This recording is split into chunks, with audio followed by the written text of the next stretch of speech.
Hello everyone, welcome to library academy. इस video में हम लोग डिस्कस करने जा रहे हैं 5 law of library science MCQs with explanation. मतलब हम लोग एमसीक्यूज उसके साथ साथ हम लोग प्रॉपर एक्सप्लेनेशन भी देखेंगे। और इसके अलावा भी हम लोग ऐसे चर्चा करेंगे कि कैसे क्वेश्चन और पूछे जा सकते हैं, कैसे फ्रेम हो सकता है। तो हम लोग ये जो टॉपिक था, ये इसका थ्योरेटिकल पोर्शन हम लोग ने प्रीवियस लेक्चर में किया था। तो इस लेक्चर में हम लोग इस पे एमसीक्यू डिस्कस करने जा रहे हैं। ये जो टॉपिक है, इससे हमेशा आप जो भी मैं यहाँ पे क्वेश्चन उठाया हूँ, मतलब लिया हूँ क्वेश्चन, वो सभी UGC NET, KVS, D triple S B, NBS के क्वेश्चन पेपर हैं। और भी हम लोग कुछ क्वेश्चन अपने से कुछ फ्रेम करके मैंने डाला हुआ है, ताकि आपको आने वाले समय में उस टाइप के क्वेश्चन देखने को मिल जाए। तो एक तरह से आप देखेंगे कि आप प्रीवियस ईयर और प्लस उस टॉपिक पे कैसे और क्वेश्चन पूछे जा सकते हैं, तो दोनों हम लोगों ने कवर करेंगे। और ये वीडियो आपके सभी कॉम्पिटिटिव एग्जाम के लिए इंपॉर्टेंट है, क्योंकि यहाँ से ना सभी एग्जाम में पूछे जाते हैं। लेकिन जो आप किसी भी एग्जाम का प्रिपरेशन करते हैं, तो आपको प्रॉपर इस टॉपिक को कवर करना ही होता है। तो चलिए हम लोग फर्स्ट क्वेश्चन डिस्कस करते हैं। और इससे पहले अगर आप यूट्यूब पर वीडियो देख रहे हैं, तो चैनल जरूर सब्सक्राइब कर लीजिएगा, बेल आइकन को प्रेस कर दीजिएगा, ताकि आने वाले सभी वीडियो का नोटिफिकेशन आप तक पहुंच सके। इसके अलावा अगर आप कोर्सेज ज्वाइन करके प्रिपरेशन करना चाहते हैं, बिहार लाइब्रेरियन या ईएमआरएस लाइब्रेरियन या केवीएस लाइब्रेरियन या यूजीसी नेट, तो आप लाइब्रेरी एकेडमी ऐप डाउनलोड करके वहाँ पे कोर्सेज ज्वाइन कर सकते हैं। तो चलिए हम लोग फर्स्ट क्वेश्चन डिस्कस करते हैं। आप जो लोग प्रीवियस लेक्चर थ्योरेटिकल अटेम्प्ट किए हैं, उनको ये साथ साथ करना है। यानी कि मैं क्वेश्चंस तो कराऊंगा, लेकिन आपको इसका आंसर खुद आपको मैसेज में करना है, कि आपको एक तरह से ये डेवलप हो, रिकॉल क्षमता डेवलप होती है। एक बात ध्यान रखिएगा, एग्जाम में ना रिकॉल जो याद करने की क्षमता है ना, याद करने की क्षमता, ये बहुत मायने रखती है किसी भी कॉम्पिटिटिव एग्जाम को निकालने के लिए। आप कितना ही समझदार हैं, लेकिन अगर आपका याददाश्त क्षमता थोड़ा सा कमजोर है, तो आप ये मान के चलिए कि आप एग्जाम में लॉस करेंगे 1-2 मार्क्स का। तो ये जो क्वेश्चन एमसीक्यूज करने का क्या मतलब होता है, कि जो मैंने पढ़ा है वो मुझे याद आ रहा है कि नहीं, और दूसरी बात कि जो मैं पढ़ रहा हूँ उससे हम रिलेट कर पा रहे हैं कि नहीं एमसीक्यूज को। क्योंकि हम लोग थ्योरेटिकल पढ़ते हैं, उसका फ्रेम अलग होता है, एमसीक्यू जब आता है उसका फ्रेम कुछ अलग टाइप से दिखता है। तो हम दोनों को रिलेट कर पा रहे हैं कि नहीं एग्जाम में। इसके अलावा हम लोग की क्या अंडरस्टैंडिंग है सब्जेक्ट के प्रति या उस टॉपिक के प्रति, ये भी आपको एमसीक्यूज में क्लियर होता है। तो एमसीक्यूज करना बहुत जरूरी होता है, क्योंकि आप थ्योरेटिकल पढ़ के एग्जाम क्वालिफाई करना थोड़ा सा मुश्किल हो जाता है, अगर कंपटीशन टफ हो गया तो। इसीलिए मैं एमसीक्यूज लेके आया हूँ, ताकि आपको सभी ओवरऑल डेवलपमेंट कर दूं, ताकि थ्योरी पढ़ने के बाद एमसीक्यूज में भी आप परफेक्ट हो जाएं। तो चलिए हम लोग बात करेंगे। उससे पहले आपको रिकॉल का भी टेस्ट होगा, कि आपको कितना याद करने की क्षमता, पुनः जो प्राप्ति यानी कि रिट्राइवल क्षमता कितना है आपका, मेमोरी का कितना आप रिट्राइव कर सकते हैं डेटा को। तो देखिए बाइलिंगुअल है। फर्स्ट क्वेश्चन है, डॉक्टर एस आर रंगनाथन द्वारा लिखित निम्नलिखित में से प्रथम पुस्तक कौन सा है। यानी which of the following is the first book authored by doctor S R Ranganathan. S R Ranganathan है, यहाँ पे एस के हो गया था। तो एस आर रंगनाथन के द्वारा फर्स्ट पुस्तक कौन सी है, इन चारों में आपको बताना है। तो आप कमेंट कर सकते हैं। Yes, four Anil, four second law 2, okay. तो देखिए यहाँ पे फोर से जो जो लोग अनिल लोग बोल रहे हैं और भी लोग बोल रहे हैं, तो करेक्ट आंसर है। ये फर्स्ट बुक था रंगनाथन जी का, जिसका पब्लिकेशन 1931 में हुआ था। ये रंगनाथन जी का चारों पुस्तक है। एक कोलन क्लासिफिकेशन पुस्तक है, कोलन क्लासिफिकेशन इसका नाम है, यानी कि कोलन वर्गीकरण हिंदी में। इसका पब्लिकेशन 1933 ईस्वी में हुआ था। और क्लासिफाइड कैटलॉग कोड, जिसको हम लोग शॉर्ट में सीसी ट्रिपल सी बोलते हैं, इसको सीसी बोलते हैं। तो क्लासिफाइड कैटलॉग कोड का पब्लिकेशन हुआ था 1934। और आपका प्रोलेगोमेना टू लाइब्रेरी क्लासिफिकेशन, इसका पब्लिकेशन 1937 में हुआ था। तो कभी एग्जाम में आपको अगर ऑर्डर सजाने को आ जाए इस क्वेश्चन का, तो आपको थोड़ा सा याद रखिएगा, ये चारों पुस्तक का ईयर भी आप याद रखिएगा। क्योंकि ये जो बुक है ना, इसका ईयर कई बार पूछा जाता है, कि बताइए कोलन क्लासिफिकेशन फर्स्ट टाइम कब पब्लिश हुआ। जैसे पूछा जाता है 5 लॉ ऑफ लाइब्रेरी साइंस कब पब्लिश हुआ, उसी तरह आपको कोलन क्लासिफिकेशन कैटलॉगिंग का ये क्वेश्चन पूछे जाते हैं। तो आप ईयर ध्यान रखना। नेक्स्ट क्वेश्चन हम डिस्कस करते हैं 21। Which of the law is dedicated more than half page of the total page library science of S R Ranganathan. देखिए pages of 5 law of library science of S R Ranganathan, 5 law, मतलब ये question पूछा गया है। S R Ranganathan की पुस्तक 5 law of library science जो है, उसके पूरे जो पृष्ठ हैं यानी टोटल पेज हैं, उसमें किस सूत्र को आधे से अधिक पृष्ठ समर्पित है। आप जब 5 लॉ ऑफ लाइब्रेरी साइंस पुस्तक अगर खरीदे होंगे या देखे होंगे अपने लाइब्रेरी में या कहीं पे भी, तो आप देखिएगा कि सबसे ज़्यादा कौन-सा लॉ है जो सबसे ज़्यादा पेजेज़ को कवर किया है, तो वो है सेकंड लॉ। तो सेकंड लॉ जो है ये सबसे ज़्यादा पेजेज़ को कवर किया है, सबसे ज़्यादा ये केवीएस का पेपर है, केवीएस 2023 का है और ये आपका डी ट्रिपल एसबी का पेपर है, ध्यान रखिएगा। नेक्स्ट क्वेश्चन हम लोग डिस्कस करते हैं। Question number 22। हालांकि देखिए नंबरिंग इसलिए हुआ है कि 1 से लेकर 20 तक टाइप ऑफ लाइब्रेरी का एमसीक्यूज है, हम लोग नेक्स्ट वीडियो में करेंगे, लेकिन यहाँ 20 से स्टार्ट है। तो national digital library of India is developed eight, यानी भारतीय राष्ट्रीय जो डिजिटल पुस्तकालय को कहाँ पर विकसित किया गया है, कहाँ पे स्थापित है या कहाँ पे विकसित किया गया है, तो ये आपको बताना है। तो आपको ये 3 ऑप्शन है, चौथा ऑप्शन मैं दे देता हूँ। चौथा ऑप्शन आपका आईआईटी खड़गपुर। ये थोड़ा-सा जल्दी में टाइपिंग किया तो थोड़ा-सा ये मिस्टेक हुआ है। तो आपको नेशनल डिजिटल लाइब्रेरी बताना है कि कहाँ पे अवस्थित है। आप ऑप्शन में देख पा रहे हैं, बताइए? ऑप्शन ए आईआईटी खड़गपुर बिल्कुल, अनिल सिंह बिल्कुल सही है, अदिति बिल्कुल सही है, चौबे जी आपका भी सही है। देखिए जो 4th जो ऑप्शन है आईआईटी खड़गपुर, ये करेक्ट है। इसका जो ये प्रोजेक्ट जब केंद्र सरकार ने चालू किया, ये चालू किया 2016 में आईआईटी खड़गपुर में। लेकिन हम लोग जो डिजिटल नेशनल डिजिटल लाइब्रेरी है ना, इस पे हम लोग इंडिविजुअल लेक्चर भी करेंगे। सिलेबस आने दीजिए बिहार लाइब्रेरियन का। एक बार सिलेबस आ जाता है तो हम लोग देख लेंगे क्या-क्या पढ़ना है। तब तक हम लोग एक अनुमानित सिलेबस के आधार पे चल रहे हैं और ईएमआरएस वगैरह में ये सब पूछा जाता है केवीएस ईवीएस में, तो ये ठीक है। अभी हम लोग जो मेन टॉपिक है उसको कवर कर रहे हैं, फिर हम लोग पूरे टॉपिक को कवर करेंगे। तो आईआईटी खड़गपुर जो था, ये खड़गपुर में ये डिसाइड हुआ कि नेशनल डिजिटल लाइब्रेरी स्थापित किया जाएगा, जिसको हम लोग एनडीएलआई बोलते हैं। ध्यान रखिएगा, एनडीएलआई शॉर्ट फॉर्म में।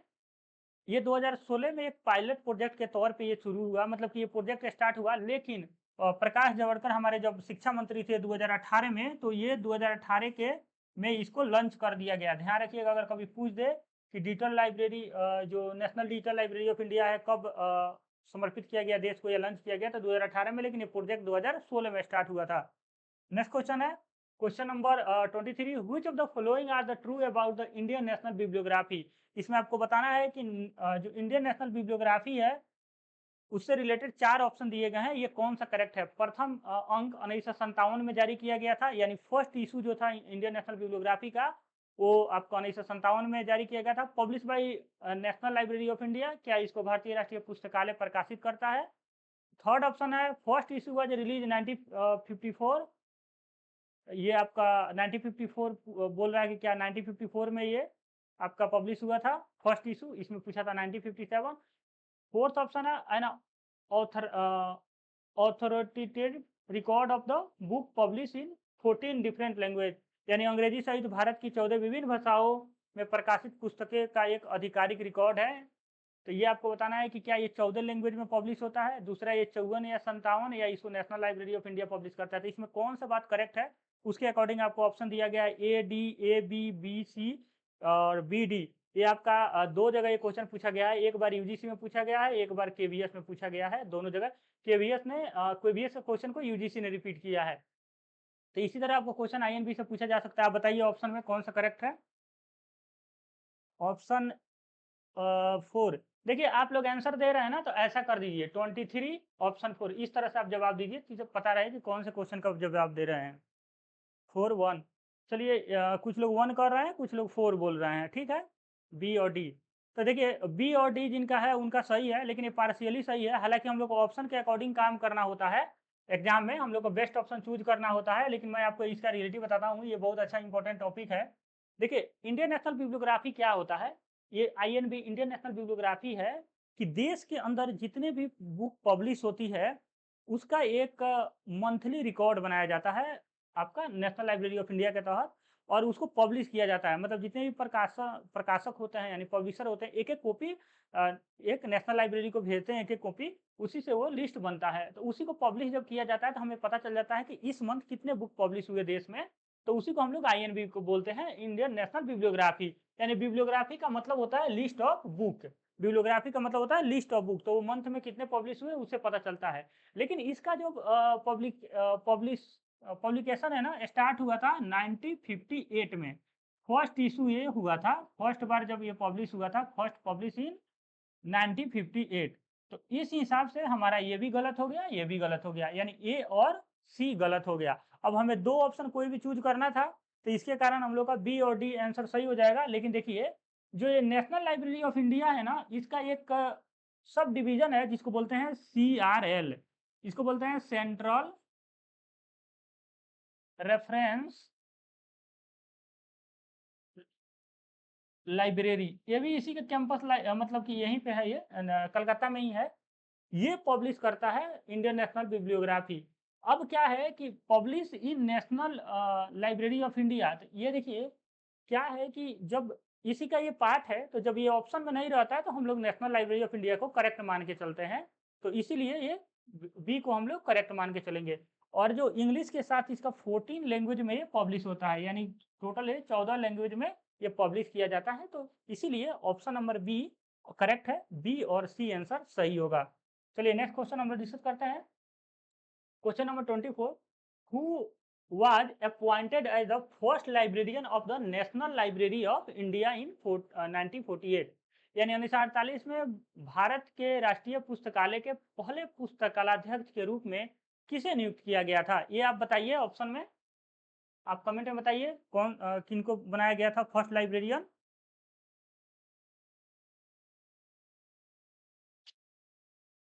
दो, ओके।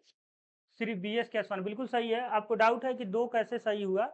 देखिए, बी और डी इसलिए सही हुआ कि बी जो है ना नेशनल लाइब्रेरी ऑफ इंडिया, अब जो KVS ने पूछा, अब हमें कोई ऑप्शन ही नहीं दिया। हालांकि ये जो CRL है वो नेशनल लाइब्रेरी का ही पार्ट है। तो जब ये नहीं रहता है ऑप्शन में, इसीलिए ये आपको नेशनल लाइब्रेरी ऑफ इंडिया को हम करेक्ट मान के चलते हैं। हमेशा ऐसा ही हम लोग करते हैं, क्योंकि हमेशा ऐसा ही एग्जामिनर आंसर को मानता है। ठीक है, तो अगर ये नेशनल लाइब्रेरी ऑफ इंडिया भी रहे ऑप्शन में और CRL भी रहे, तो हम लोग को करेक्ट आंसर CRL हो जाएगा। ये आप ध्यान रखिएगा। और ये तो जो ऑप्शन नंबर डी है 14 लैंग्वेज में पब्लिश होती है, तो ये करेक्ट है। तो इसीलिए ये सही हो गया। अगला है बताए हैं लोग BS केसवन, कुछ स्टूडेंट ने बताया है कि BS केसवन सही है, बिल्कुल।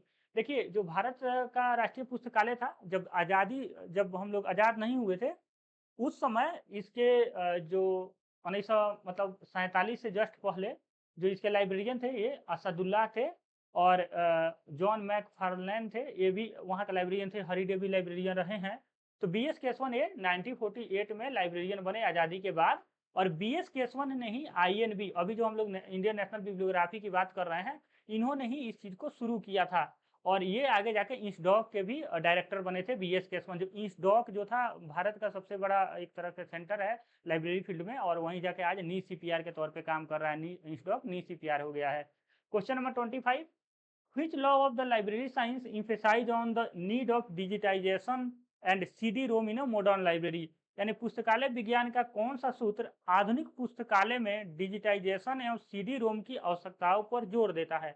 मैंने आपको कल बताया था कि जितना भी न्यू डेवलपमेंट हो रहा है, यानी कंप्यूटराइजेशन हो रहा है, या CD-ROM का हम बात कर रहे हैं, या वहाँ पे कुछ नए चीज़ें का डेवलपमेंट हो रहा है, वो सभी लाइब्रेरी जब ग्रोइंग ऑर्गेनिज्म के अंदर आती है, यानी fifth law of library science के अंदर आता है। तो इसलिए इसका आंसर आपका fifth law of library science होगा।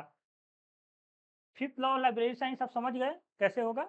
जो भी डेवलपमेंट हो रहा है, जो भी नए चीज़ें का समावेश होती है, तो वो ग्रोइंग को दिखाता है। इसीलिए फाइव लॉ जो है, library is a growing organism के तौर पे हम लोग पढ़ते हैं। इसीलिए ये करेक्ट आंसर होगा। उसके बाद हम लोग बात करते हैं क्वेश्चन नंबर 26।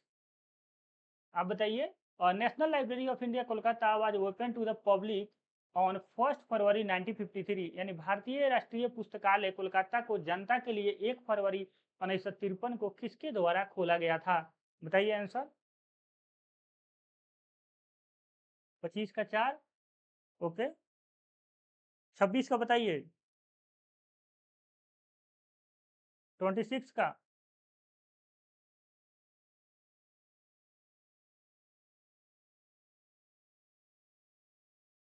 26 का 3, ओके। ठीक है, 26 का 3, हाँ, मौलाना अबुल कलाम आज़ाद के द्वारा। ये उस समय हमारे एजुकेशन मिनिस्टर थे।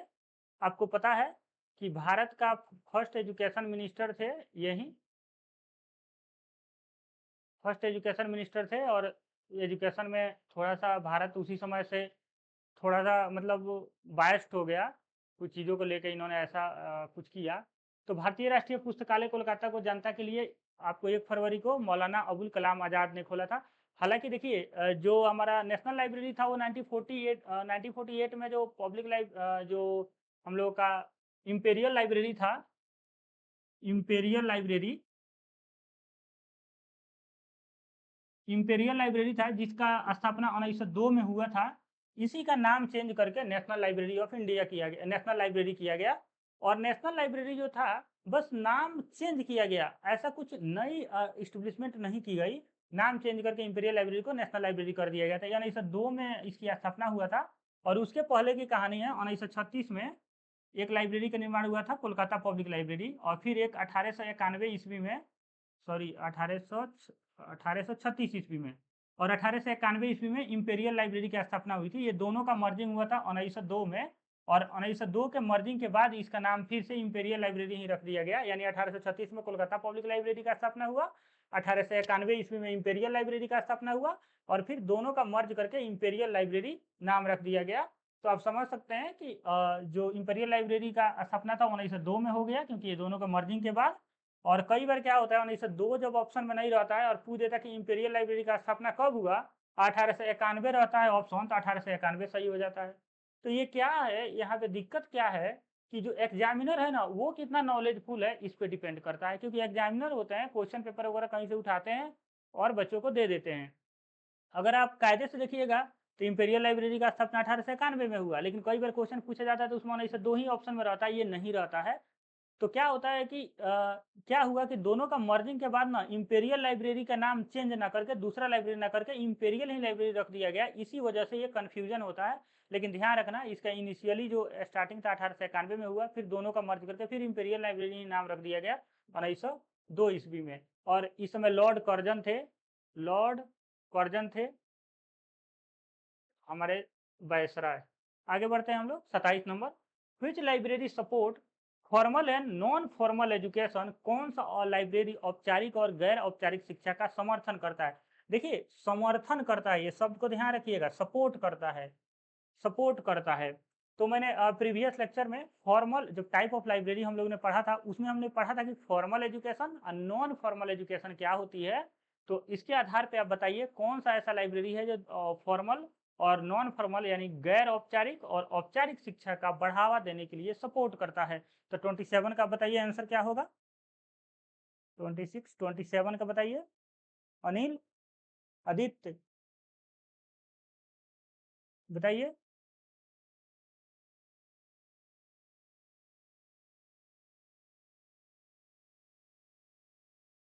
ठीक, 4 नहीं, देखिए 4 नहीं होगा। यहाँ पे थोड़ा सा मैं समझा देता हूँ आपको।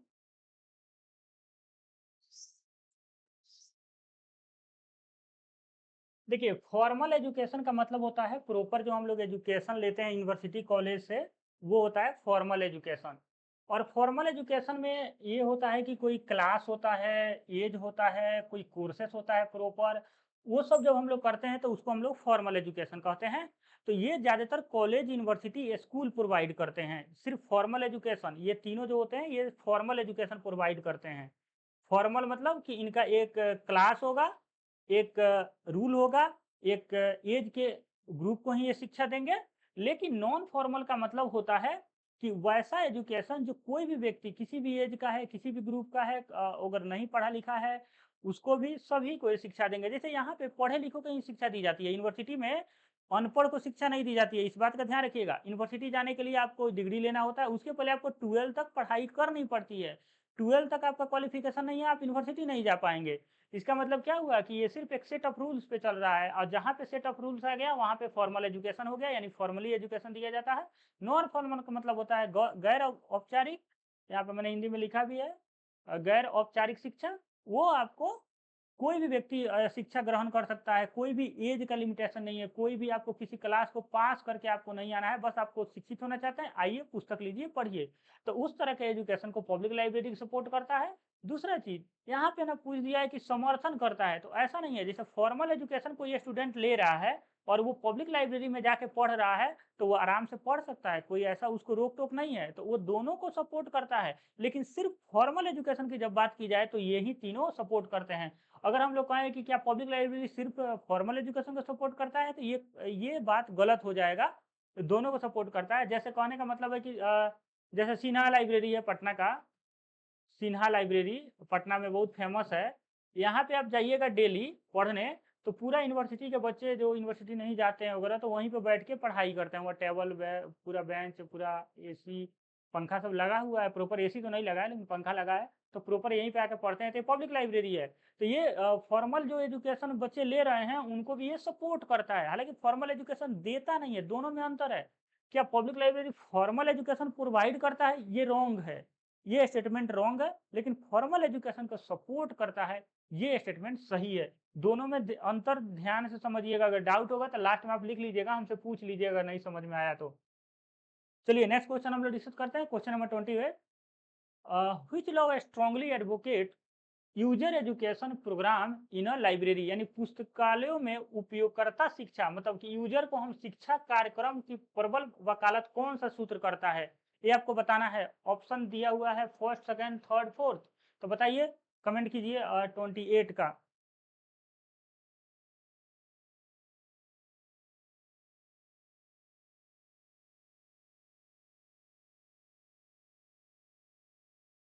देखिए, डिस्टेंस एजुकेशन भी है ना, एक तरह का फॉर्मल एजुकेशन है। डिस्टेंस एजुकेशन है, ये एक तरह का फॉर्मल एजुकेशन है। फॉर्मल एजुकेशन क्यों है? कमेंट है आपका, तो मैं बता रहा हूँ अनिल जी। देखिए, डिस्टेंस एजुकेशन फॉर्मल क्यों है? क्योंकि यहाँ पे क्लास है, सेट ऑफ रूल्स है, सब कुछ है। बस ये इसमें यही नहीं है कि आप कॉलेज स्कूल नहीं जाते हैं, बस घर पे आप पुस्तक लाते हैं। लेकिन क्या आप वैसा व्यक्ति को डिस्टेंस लर्निंग में पढ़ने दिया जाएगा जो मतलब कभी पढ़ाई नहीं किया है? जैसे मान लीजिए किसान है, वो चाहता है कि मैं एग्रीकल्चर चीज़ों से पढ़ूँ, तो क्या वो पढ़ पाएगा? नहीं पढ़ पाएगा। देखिए, लाइब्रेरी क्या है कि अगर कोई किसान है, उसने 12th नहीं किया है, लेकिन उसको बस भाषा का नॉलेज है, वो पढ़ सकता है, तो पब्लिक लाइब्रेरी में आकर वो क्या करेगा कि किताब लेगा और अपना पढ़ाई चालू कर देगा। ठीक? लेकिन आप डिस्टेंस एजुकेशन के तहत अगर वो चाहता है कि मैं एग्रीकल्चर के क्षेत्र में पढ़ूँ, एग्रीकल्चर में कोई सर्टिफिकेशन ही कोर्स करूँ, तो ये कहेगा इग्नू या कोई भी डिस्टेंस एजुकेशन मतलब यूनिवर्सिटी कॉलेज है, कहेगा आपका 12th होना चाहिए, साइंस में वो भी। तभी हम आपको एग्रीकल्चर के सर्टिफिकेशन के लिए आपका एडमिशन लेंगे या आपको पढ़ाएँगे। तो distance education is provide the formal education, but public library is provide non formal education कहें या आपको नॉन फॉर्मल कहे, या आपको हिंदी में गैर औपचारिक शिक्षा बोले। ठीक है, ये प्रोवाइड करता है आपका पब्लिक लाइब्रेरी। लेकिन ये फॉर्मल एजुकेशन को भी सपोर्ट करता है। सपोर्ट कैसे करता है? कोई स्टूडेंट है डिस्टेंस एजुकेशन से पढ़ाई कर रहा है या कोई यूनिवर्सिटी के, तो यहाँ का जो अपना एडमिशन स्लिप लेके पब्लिक लाइब्रेरी में जाता है, तो उसको विदाउट मंथली फीस के उसको अलाउ किया जाता है। तो इसका मतलब क्या हुआ? इस फॉर्मल एजुकेशन को यहाँ पे पब्लिक लाइब्रेरी ने सपोर्ट किया, ना कि प्रोवाइड किया। इस बात को आप समझिए, प्रोवाइड करने का मतलब हो गया कि पब्लिक लाइब्रेरी ने डिग्री देना स्टार्ट कर दिया, लेकिन ये तो करता नहीं है। इसलिए पब्लिक लाइब्रेरी आपको क्या करता है? सपोर्ट करता है फॉर्मल एजुकेशन को और नॉन फॉर्मल एजुकेशन को, दोनों को सपोर्ट करता है। लेकिन डिस्टेंस लर्निंग फॉर्मल एजुकेशन को देता है, और यूनिवर्सिटी, कॉलेज, स्कूल जो होते हैं वो भी सभी फॉर्मल एजुकेशन को प्रोवाइड करते हैं। तो आई थिंक अब आपको डाउट क्लियर हुआ। बताइए, डाउट क्लियर हुआ? 23 का 28 का 3, save the time of reader, every reader his book, प्रत्येक पाठक को उसकी पुस्तक मिले। देखिए, हम लोगों ने पढ़ा था, फर्स्ट लॉ क्या कहता था? पुस्तक के उपयोग के लिए है। सेकंड लॉ पाठक का समय, ये फोर्थ लॉ था, पाठक का समय का बचत, और प्रत्येक पाठक को उसकी पुस्तक, यानी ये सेकंड लॉ था। और library is a growing organism, ये आपका फिफ्थ लॉ था, ये फिफ्थ लॉ था। तो आप देखेंगे फर्स्ट लॉ ये था, हम लोग ने 5 लॉ में पढ़ा था। और एक थर्ड लॉ था, वो है एवरी बुक इट्स रीडर, यानी प्रत्येक पुस्तक को उसका पाठक मिले। तो ये थर्ड लॉ था। तो इसमें हम लोग देखेंगे, ये क्वेश्चन को समझेंगे। देखिए लाइब्रेरी जो है वो क्या है, लाइब्रेरी रीडिंग, सॉरी 30 में चले गए लोग, 1 सेकेंड, 28, ठीक है, वो मैं अगला स्लाइड पर क्लिक कर दिया था। ठीक है, तो यहाँ पे 28 में है पुस्तकालयों में उपयोगकर्ता शिक्षा, यानी यूजर एजुकेशन, यानी यूजर को हम एजुकेट करने के लिए कार्यक्रम चला रहे हैं। तो ये क्यों करते हैं, हम लोग इसलिए करते हैं कि यूजर एजुकेट हो जाए। अगर यूजर एजुकेट हो जाएगा तो वो अपने से ही क्या करेगा, ढूंढ लेगा अपना पुस्तक, बहुत इजी वे में अपना पुस्तक ढूंढ पाएगा, तो उसकी अपनी पुस्तक मिल पाएगी। यानी every reader his her book, प्रत्येक पाठक को उसकी पुस्तक मिले, इसके लिए हम लोग शिक्षा देते हैं, ताकि उसको शिक्षित कर दें, ताकि वो क्या हो कि अपने से पुस्तकालय में चीज़ों को ढूंढ पाए और अपनी नीड के अनुसार, अपने जो उसकी आवश्यकताएं हैं उसके अनुसार वो पुस्तक को ढूंढ पाए और पढ़ पाए। तो ये आपका second law of library science हो जाएगा। सेकेंड लॉ कहता है कि every reader his her book. ठीक है, कोई डाउट है?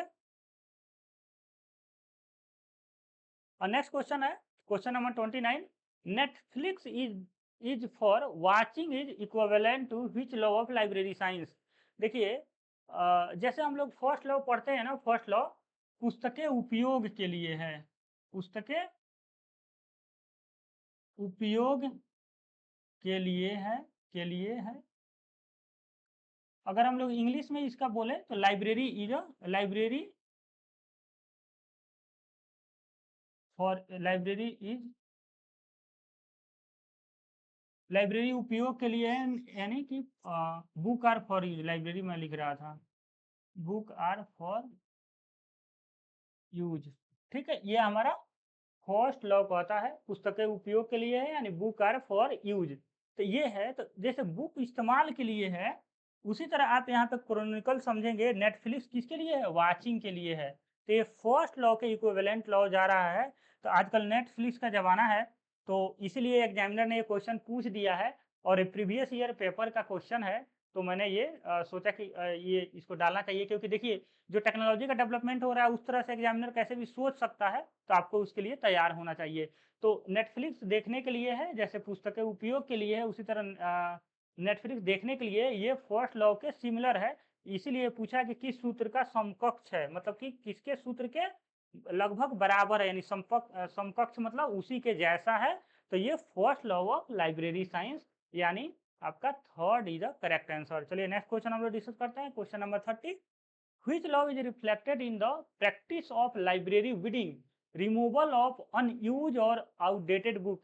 यानी कि लाइब्रेरी बिडिंग, यानी कि अप्रयुक्त या पुरानी पुस्तकों को हटाने की प्रक्रिया में कौन सा सूत्र प्रतिबिंबित होता है।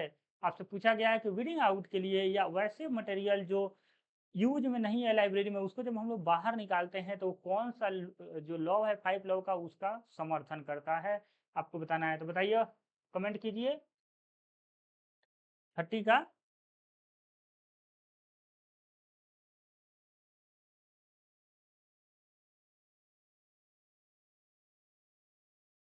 ठीक है, मैं बता देता हूँ आपको। देखिए हम लोग ने पढ़ा था कि जैसे एक जीव होता है, उसमें सेल का डेवलपमेंट होता है, सेल डेड करता है। तो नए सेल का जनरेशन तभी होगा जब पुरानी सेल, डेड सेल हम बाहर कर देंगे। उसी तरह पुस्तकालय भी है, पुस्तकालय में जो पुरानी बुक है जो यूज में नहीं है उसको हम लोग बाहर कर देते हैं और नए बुक का समावेश करते हैं। तो ये fifth law of library science से रिलेटेड है, यानी कि library is a growing organism, यानी पुस्तकालय एक विकसित होता हुआ जीव है। हालांकि हिंदी में ये गड़बड़ है, यहाँ पे लिख लीजिए पुस्तकालय एक वर्धनशील संस्था है।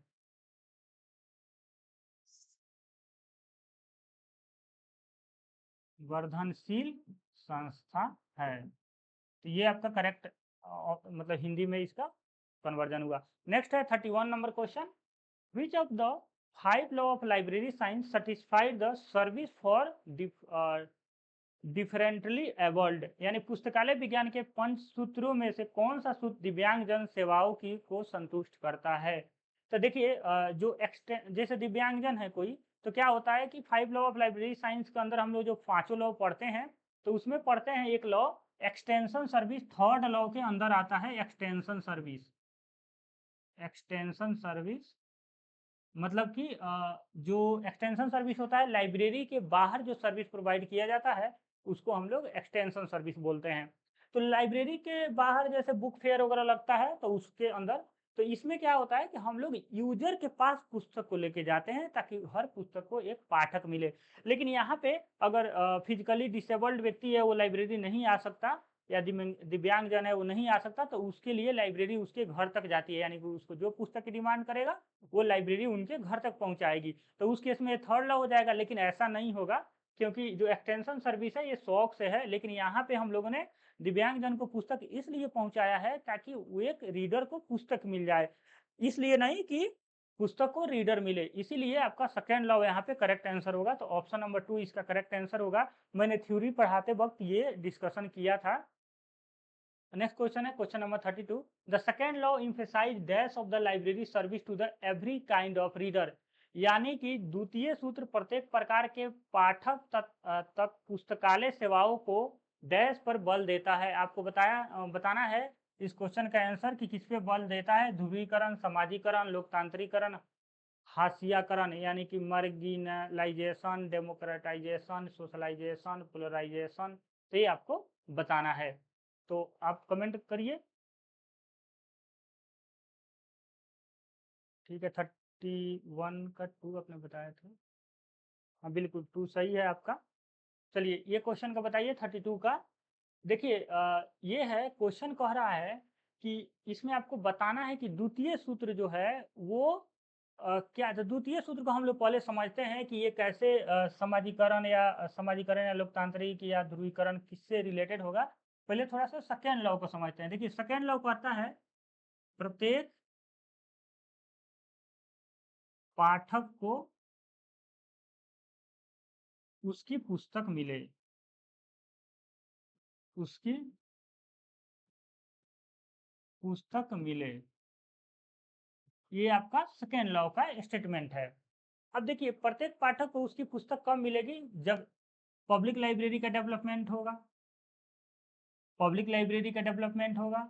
अब पब्लिक लाइब्रेरी का डेवलपमेंट होगा तभी तो देश के सभी जनता को पब्लिक लाइब्रेरी के तौर पे पब्लिक लाइब्रेरी मिलेगी, तो वो लाइब्रेरी में जाके अपना पढ़ाई करेंगे, तो उसके बाद सभी जनता को पुस्तकें मिल जाएगी। तो ये पब्लिक, अब पब्लिक लाइब्रेरी को डेवलपमेंट के लिए पब्लिक लाइब्रेरी एक्ट आता है। पब्लिक लाइब्रेरी एक्ट आता है, गवर्नमेंट पास करती है। और ये एक्ट जो है, पब्लिक लाइब्रेरी एक्ट पास करना है, पब्लिक लाइब्रेरी का इस्टेब्लिशमेंट करना, ताकि आपका हर पाठक को पुस्तक मिल सके, ये आपको सेकेंड लॉ कहता है। ठीक। अब अगर हम पब्लिक लाइब्रेरी डेवलप करेंगे तो हमारे देश के सिटीजन जो होंगे वो एजुकेट होंगे, वो समझदार होंगे, हमारे देश में डेमोक्रेसी का मजबूत होगा, डेमोक्रेसी मजबूत होगा, यानी लोकतांत्रिकरण होगा हमारा कंट्री, और लोकतंत्र मजबूत होगा। इसीलिए ऑप्शन नंबर 3 इसका करेक्ट आंसर होगा। आई थिंक आपको मैंने थ्योरेटिकल में भी चीजें बताई थी, तो यहाँ पे भी दोबारा आ गया। नेक्स्ट क्वेश्चन है which law emphasise need for library legislation. अभी मैंने आपको बताया कि पब्लिक लाइब्रेरी एक्ट, उसी को हम लोग लाइब्रेरी लेजिस्लेशन भी कहते हैं हिंदी में, यानी कि पुस्तकालय अधिनियम की आवश्यकताएं पर बल कौन सा सूत्र देता है, तो ये second law of library science बल देता है। आपका सी आंसर इसका करेक्ट आंसर होगा। नेक्स्ट क्वेश्चन है question number 34। The 5 law of library science were initiated in which year, यानी आपसे पूछा गया है कि पुस्तकालय विज्ञान के 5 सिद्धांत किस वर्ष प्रतिपादित हुआ था। तो देखिए अगर हम लोग प्रतिपादित की बात करें तो 1928 का हुआ था। 1928 में 5 लॉ को फॉर्मुलेट किए थे रंगनाथन जी, लेकिन पब्लिश हुआ था 1931 में मद्रास लाइब्रेरी एसोसिएशन के द्वारा। ध्यान रखिएगा कौन first 5 law of library science कब पब्लिश हुआ था, 1931 में मद्रास लाइब्रेरी एसोसिएशन के द्वारा। नेक्स्ट क्वेश्चन है 35। आप आंसर दे रहे हैं बिल्कुल, 1921 सी सही है। नेक्स्ट क्वेश्चन है what is the fourth law of library science. पुस्तकालय विज्ञान का चौथा सूत्र आप बताइए। बहुत इजी क्वेश्चन है, ये पूछा हुआ क्वेश्चन है। ये आपका बिहार का जो सक्षमता परीक्षा हुआ था, सक्षमता परीक्षा हुआ था 2024 में, उसका मैंने क्वेश्चन सोल्व कराया है, आप देख लेना, ऐप में अवेलेबल है, यूट्यूब पे भी मैंने कराया हुआ है, ये अवेलेबल है। तो उसी में एक क्वेश्चन पूछा गया था, what is the fourth law of library science.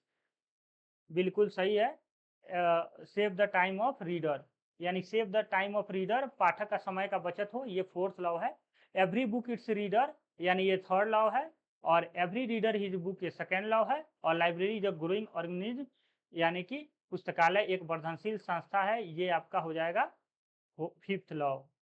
तो ये चार लॉ है, और एक फर्स्ट लॉ है बुक उपयोग के लिए, यानी पुस्तक के उपयोग के लिए है, वो फर्स्ट लॉ है। चलिए नेक्स्ट क्वेश्चन है, क्वेश्चन नंबर 36।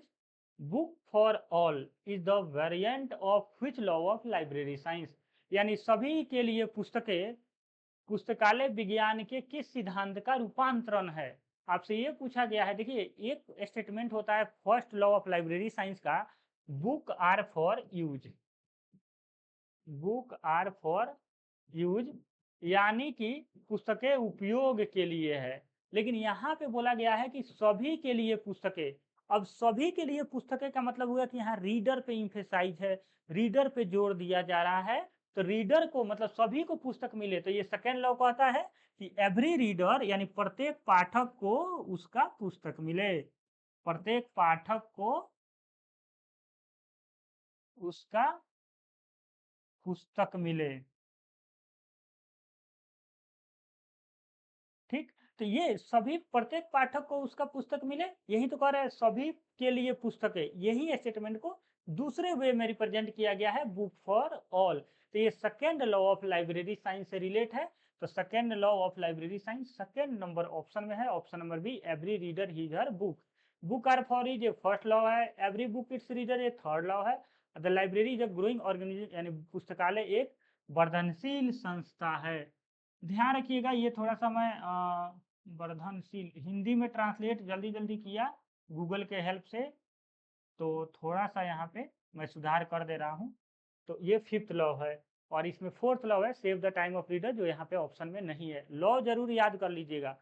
37 नंबर क्वेश्चन आइए, who wrote the preface and introduction to the five law of library science, यानी आपको प्रस्तावना और भूमिका के बारे में बताना है कि किसने लिखा था। तो देखिए, फॉरवर्डेड जो था वो लिखे थे पीएस स्वामी अय्यर, और इंट्रोडक्शन यानी भूमिका जो लिखे थे वो डब्ल्यू सी बेरविक सीयर्स, इनके गुरु थे रंगनाथन जी के, उन्होंने लिखा था। तो ये मैंने कल थ्योरी में पढ़ाया भी था, और यही क्वेश्चन आपको प्रीवियस ईयर में पूछा भी गया है। तो ऑप्शन नंबर ए इसका करेक्ट आंसर होगा। चलिए नेक्स्ट क्वेश्चन है, question number 38। What type of theoretical principle are the five law of library science. आपसे पूछा गया है कि five law of library science किस प्रकार का मानक सिद्धांत है, ये आपसे पूछा गया है। तो इसका आपको पता है ये इसका answer, fundamental law, operational law, normative principle और डायरेक्टिव लॉ। अगर है तो आप कमेंट कीजिए। ऑप्शन नंबर ए।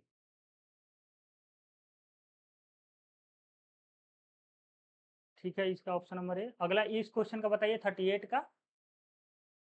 आपको पता है ये कंसेप्ट किस प्रकार का मानक सिद्धांत है, five law of library science.